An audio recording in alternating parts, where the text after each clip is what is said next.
Okay, so maybe with at the bar, he gets the girlfriend, you know. So anyway, there's a routine, right? So the whole thing about the gunfight at the bar, that breaks his routine. That breaks his routine, and this gives us a new story, gives us new story ideas, and so that way, you know, that way we've got we've got new material. We can keep going in a cycle. Once the bar fight happens, the thing is this: is that whenever you have an inciting incident and you have a new motivation, there are a number of important things that you have to have.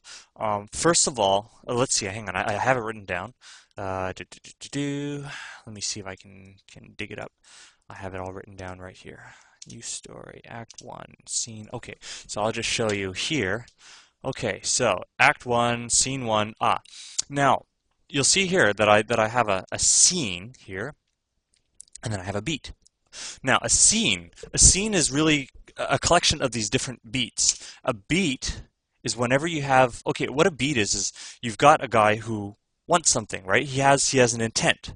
He does something to get what he wants, and then a result happens. So a beat is one of these is three of these things together. He's got motivation, he's got action, he's got a motivation or an intent, he's got action, something that he does, to get what he wants, and then something happens as a result of him doing doing things, and this results in another beat. This is every beat will have these three things.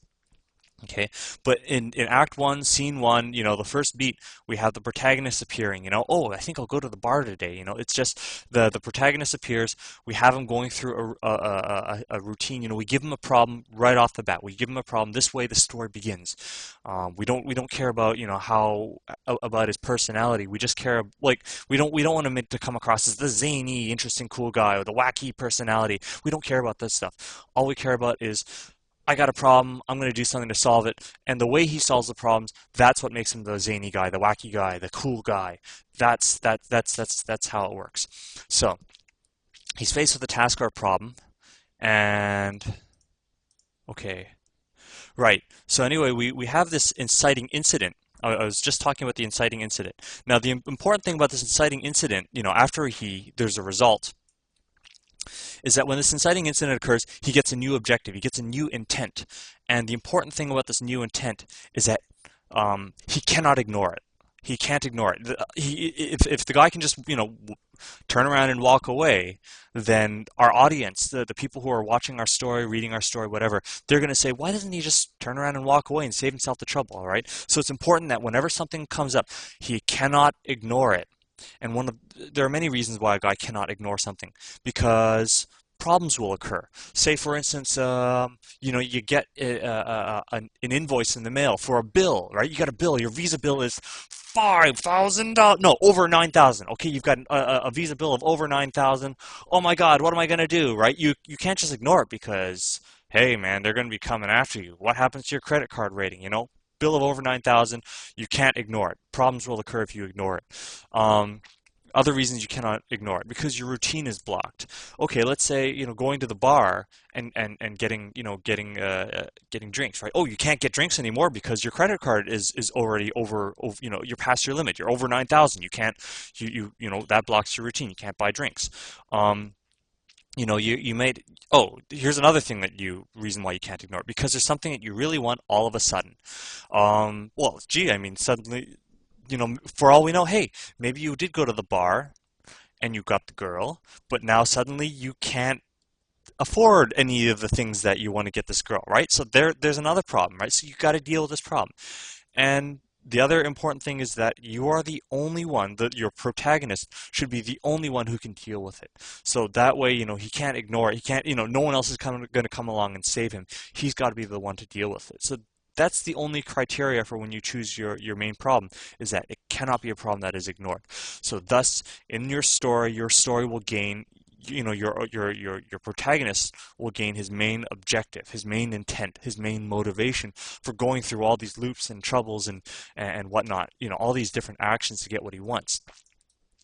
So, you know, so once your protagonist gets his main objective, that ends the first act. Now the thing is that I only have listed off one scene here, okay? You can have as many scenes as you need, because you can have one scene where the guy's job is simply to get to the bar, to get, he might have a scene where he's simply trying to get out of the house, get some food, get, himself washed up. For all we know, if your guy is a complete klutz, everything that he does is a problem, so you may have multiple scenes of him just trying to get to the bar, right? We may not have had the inciting incident happen right away, but we get a glimpse into the guy's routine. So you might have as many scenes as necessary to show the guy's routine, or it may just simply not be important to the story, because these are all things that you can cut out. The interesting thing about a story, is that you can actually cut out a lot of things. When let's say when you watch television, you can just stroll into the house, halfway into the show, turn on the TV. There's, you've missed half the show and you're watching what's going on, and you can just, if the story's done well, you can just get right into it. It's not a problem that you've missed all that stuff. So it's important to know how much you can actually cut from the story. So it's the same thing, with these scenes. You want to get to the inciting incident so that our story has actually begun. We know enough about the character. We don't have to know everything about the character. We'll know more about him by the way he does things. It's fine. And then, once the inciting incident happens and the guy has his actual, knows what he's supposed to be doing, that ends the first act. That ends Act 1. Act 1 is simply getting to that inciting incident, getting to the quest for for the thing that he wants. It could be, you could have the story, the guy's just simply trying to get out of the bar gunfight, trying to get out alive. You might have something like that. Or maybe at the end of that scene, the girlfriend gets shot and she's more, she's terribly wounded, and the rest of the story is about taking care of her. Million Dollar Baby, for instance, what happened, it's like just that's a lot of the story was occurred kind of after the boxer got taken out and broke her neck, right? So that's the other thing is that you get into a routine, you have this huge thing that happens. An inciting incident could be something good. A guy wins the lottery. Oh, awesome. Want $1 bazillion. Then what happens? All these people come out of the woodwork and want to take his money. So the thing is that he got more than he bargained for. He got something that was supposedly good, but now all of a sudden people have turned against him and they want his money. So these are things to think about. So now, it's the rest of the story becomes, how do I deal with this extra money? I don't have any friends anymore because of this money for some reason or other. I don't have any real friends. So, those are things that can go on. So all of all of the actions that a person is going to deal with, is going to take in order to deal with this new problem, these are all going to constitute Act 2. And, you're going to see, he's going to be, each beat, he's going to want to achieve his main objective. He acts to obtain his objective, or maybe a small part of it. This is a long story. He might have to do multiple things in order to get what he wants. We get to see the results of his action, and he either solves a small problem or creates new ones, right? And so we go on to the next beat and the next beat until finally we reach the last beat of the second act. And in that case, in that last beat, or the last scene, his objective is finally in sight. And then, this is when there's nothing left to do except to get the thing that he wants. And usually he has to make something called a critical decision.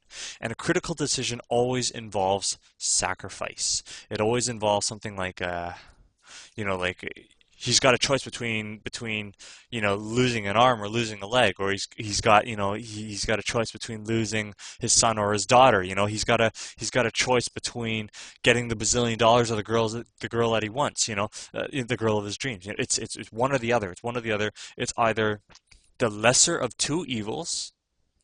Either you die or your friend dies, or it's the greater of two irreconcilable goods, two things that you can't have. You can either have the money or you can have the girl, one or the other thing.